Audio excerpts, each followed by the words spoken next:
Welcome back, ladies and gentlemen. Tonight, Tony Blair is back. In fact, it seems that he has never left.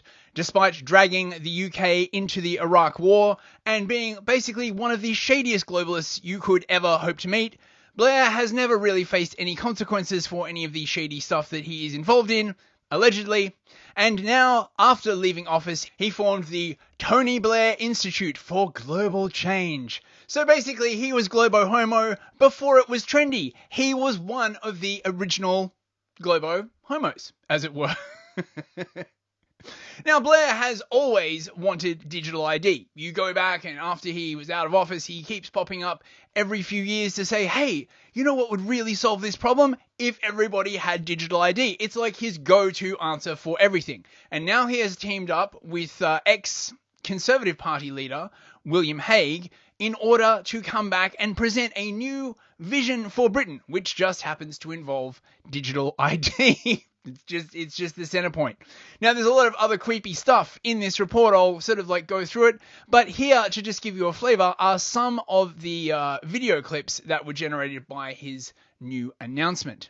It all depends and starts from how serious is our situation as a country at the moment. And I think it's serious. Now, it's serious for all sorts of reasons, and many other developed countries face similar challenges. But here's our problem. We're spending a lot. We're heavily taxed, and the outcomes are poor. So the question is, what changes that situation? So if you take, for example, the ambition we have on climate, there is no way we can meet that ambition without changing planning. There's literally no way we can do it. And a lot of these things, they're not, airy-fairy. They're actually about people's lives. People already live their lives digitally. The question is whether government and politics can catch up with that reality. Ah, yes, the UK has a whole bunch of problems now. Problems which were in no small measure created by policies that I instituted whilst I was leading the country. Things like the Supreme Court, mass immigration, and a whole bunch of other stuff. What we really need is a solution to these very problems that I started. And of course, climate change, another sort of like non-problem. I mean, you're not allowed to say that, but let's face it, it is a non-problem compared to other actual real stuff going on. And again, of course, Tony's solution to this is digital ID. We already live mostly digitally. The question is whether the government is going to take control of it. Yeah, so that's a really, really crucial question, number one. Firstly, you're not really forced to use digital ID, for a lot of stuff, although this is changing in the UK. Now, if you want to rent a house, if you want to prove immigration status, there is a lot of digital stuff that goes on. You have to give like a face scan and all this other crazy stuff. So essentially, the architecture for it is already there. They're just sort of like looking to push the football over the line and get it so that everyone has to have an official ID. Not just people seeking immigration status, not just people renting, but everyone. Everyone has to have it, and it has to all be under the control of the government.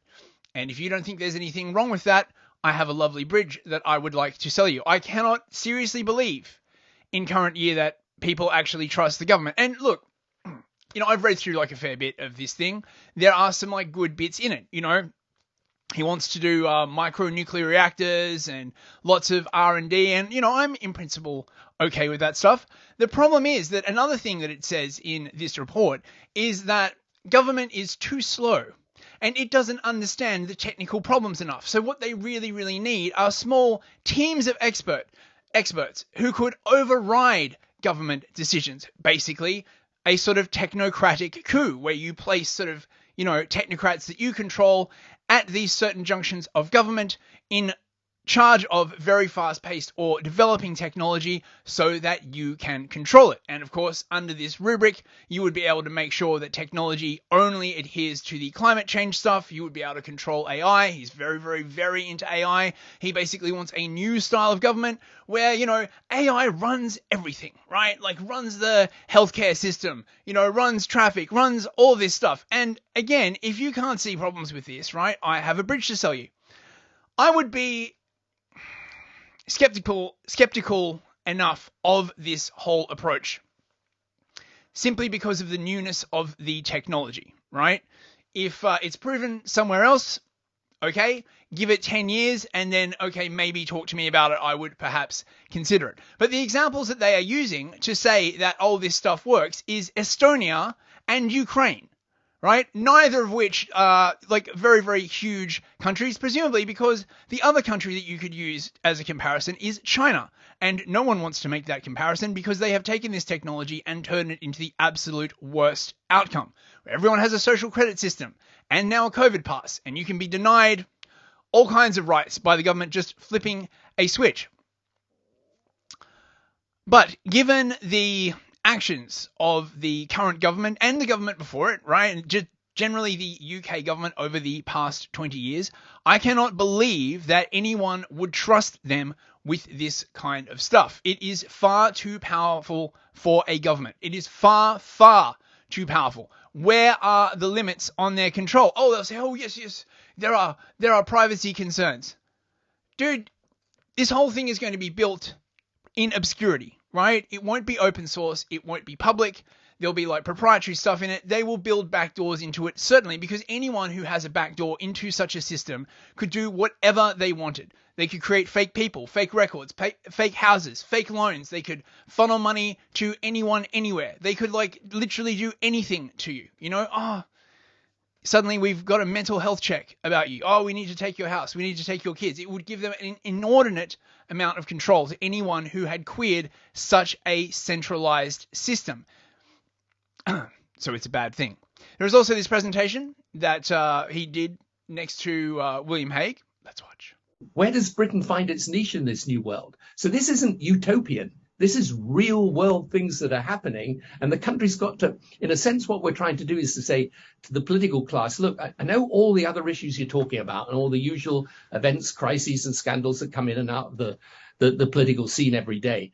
But if you're thinking about the long-term future of this country, its economy, its public services, how we find our, as I say, our place in this new world, this is what you've got to concentrate on, because it's this that will determine whether you succeed or fail. Is that a threat? Right? I mean, am I the only person who looks at Tony Blair, right, basically saying, if you do not do this, your country will not survive, and just like, how could you know that, Tony? Is that a fucking threat? Right? I mean, look, if anyone was in a position to be making threats like that, it would be Tony Blair. Allegedly. I'm sure he's a lovely guy. Please don't sue me. You know, he just looks like a psycho. I think that there's like an old saying about how, you know, when you're younger, right, it's much easier to pretend to be something, you know, to have a smile on your face and, you know, have a black heart and no one see it. But as you get older and older, you know, what is within you begins to show on the outside. And when I look at Tony Blair's aging face, all that I see is just horror. Like, I would not trust my children with this man. His smile it's too wide. It's too evil. He looks like a vampire about to tuck into a particularly delicious and defenseless child.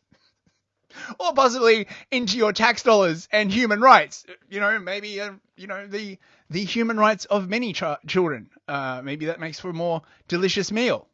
Technology's changed. I mean, technology is a world away from what it was back in the days when we were having those debates. And if you look around the world today, countries are moving to digital ID as a way of enabling their citizens to engage with government and, of course, to conduct their business. And already people do so much digitally. And this is part of a much bigger package that William and I have put forward in this paper. It's 50 pages long, but don't get put off by that. There's a list of recommendations at the top of it. And really what we're trying to say is the real world event today is this technology revolution. Yes.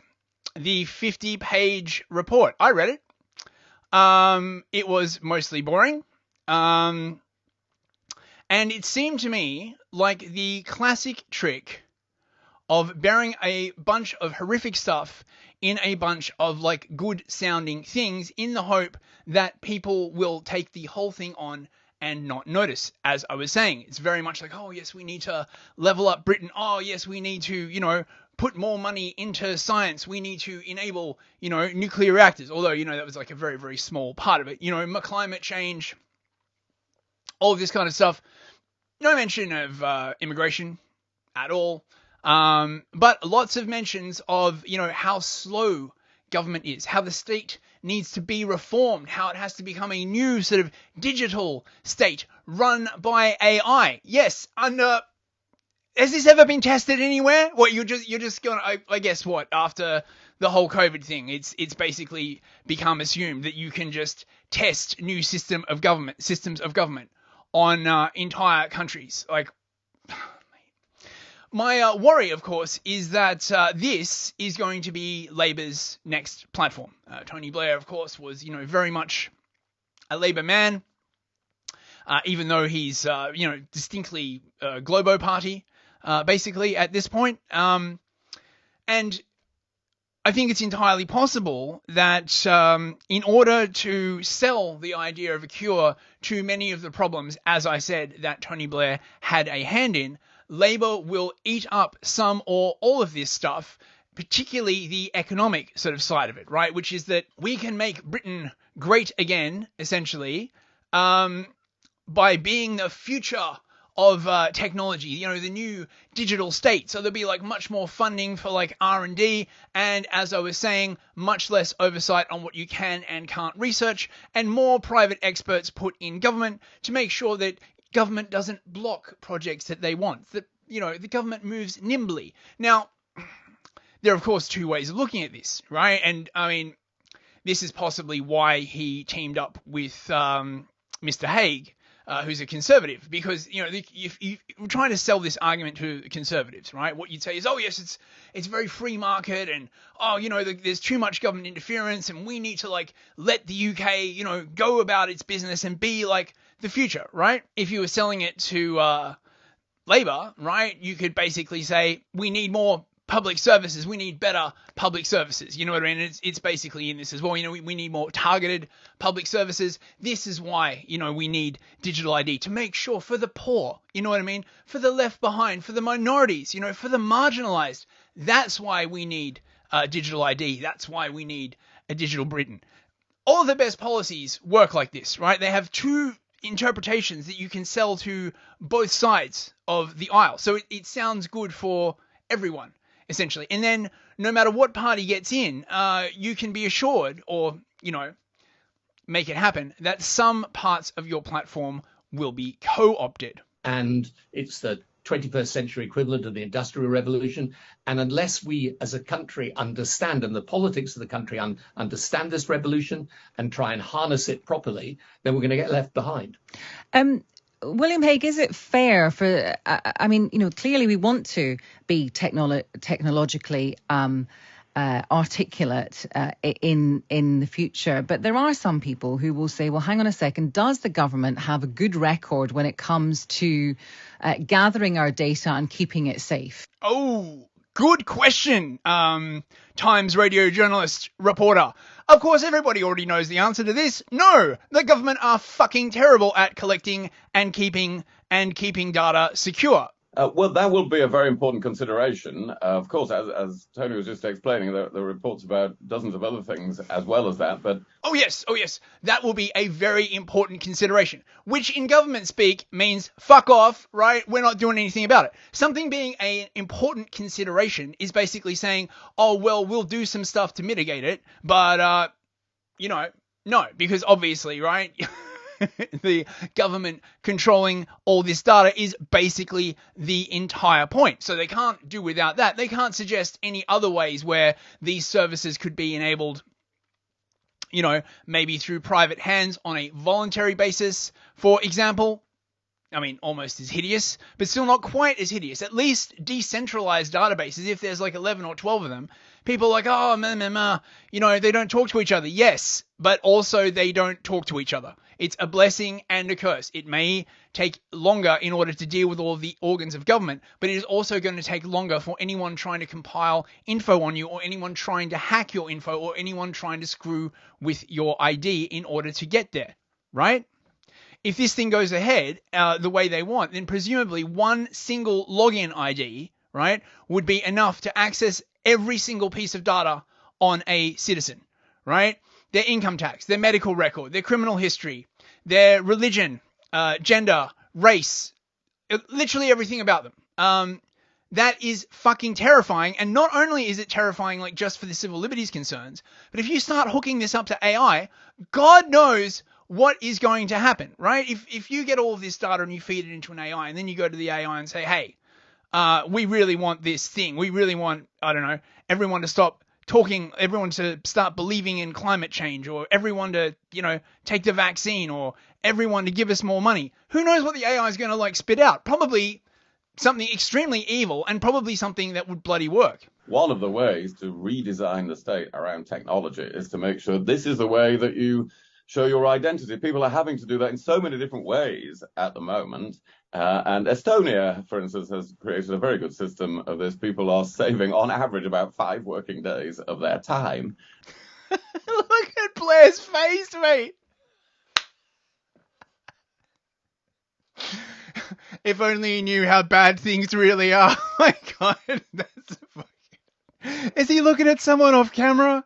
Because they don't have to come up with all the other ways of showing their identity. But it then allows government to organize itself to have more personal life. Yes, basically more what I was saying.